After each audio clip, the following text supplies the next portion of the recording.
Hello, fourth grade friends, and welcome to day 2 of the Midwest State Study. Today we're going to be working on our next 3 states. So we have Kansas, Michigan, and Minnesota to work through today. So we're going to start off with Kansas on page 51 in our Yellow Regions notebook. The abbreviation for Kansas is KS. The nickname is the Sunflower State. Bet you can predict what is popular there. And the capital city is Topeka, Kansas. Another tricky one with spelling, so make sure we are reviewing that, okay? And some famous landmarks are the Dodge City sign, looks like this. And then we also have the Monument Rocks National Park. Some famous waterways. Sorry, friends, I had to squeeze a little bit for this one. Lakes and reservoirs are located in 2 main river basins, the Missouri River and the Arkansas River. So much of the lakes and reservoirs are located or connected to these 2 rivers in Kansas. And some physical features, it's a combination of natural and man-made landforms. Obviously, like the Dodge City sign, those are man-made. However, there's lots of rock structures that are natural that show up all over Kansas. So that is Kansas. And now again, we're working our way more to the middle. We're right above Texas and Oklahoma. So we're slowly but surely working our way through the 50 states. If you need a pause here to write anything down, feel free to do that now. Otherwise, we are going to move right on along to Michigan, okay? So Michigan, surrounded by Great Lakes, so it is called the Great Lakes State. Makes sense, right? Surrounded by the Great Lakes, it's going to be called the Great Lakes State.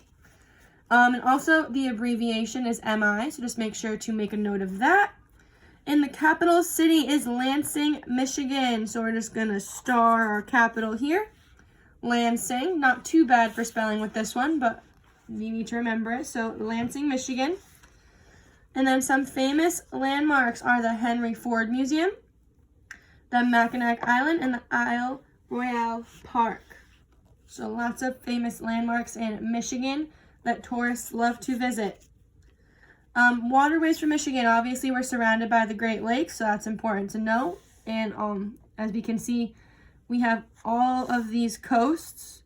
So we have here, here, and all of that. So much of these rivers and inland waterways run out into the Great Lakes. And there's actually the longest waterway in Michigan that is 40 miles long. That's just one inland waterway, so one river is 40 miles long, and for the size of Michigan, that is impressive. And then some physical features are the peninsulas, islands, and mountain ranges and sand dunes. So this is our peninsula. It goes out into the water. And obviously, again, this is all Great Lakes surrounding it and actually in between it. So we have lots of water around and in Michigan. So friends, if you have any questions, make sure you are pausing here.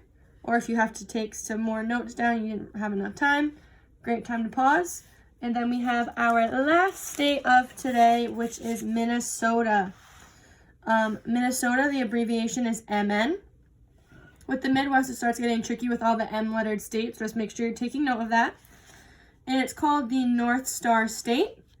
And the capital is St. Paul, Minnesota. So one of the easier capitals to write, right? St. Paul, pretty easy. And some famous landmarks are the Spoon Bridge in Cherry, this rock figure here. And then we also have the Mall of America in Minnesota, which is very famous, in addition to Gooseberry Falls. So some pretty waterfalls in Minnesota. And for waterways, Minnesota is bordered by Lake Superior, and there's many, many lakes and rivers there. This is actually also known as the land of 10,000 lakes. So its nickname is the North Star State, but it also is known for its lakes. So land of 10,000 lakes is another nickname of Minnesota. And some physical features, there's some plains and low hills, and they were created by ice carving coast. So just like the Northeast was, remember we learned about that in Maine? Same thing here, the coastlines and low hills were created by ice carving coast. So the ice and the glaciers moving around is what also helped shape Minnesota. So we can also see up here, Lake Superior is here. So it's just showing you how we are working our way more and more inland, but also still having some Great Lakes over here as well. So friends, make sure you show me these pages once they're filled in. And if you have some time before the end of social studies, you are just studying those map games for our upcoming Midwest States and Capitals quiz in a couple of weeks. See you guys soon.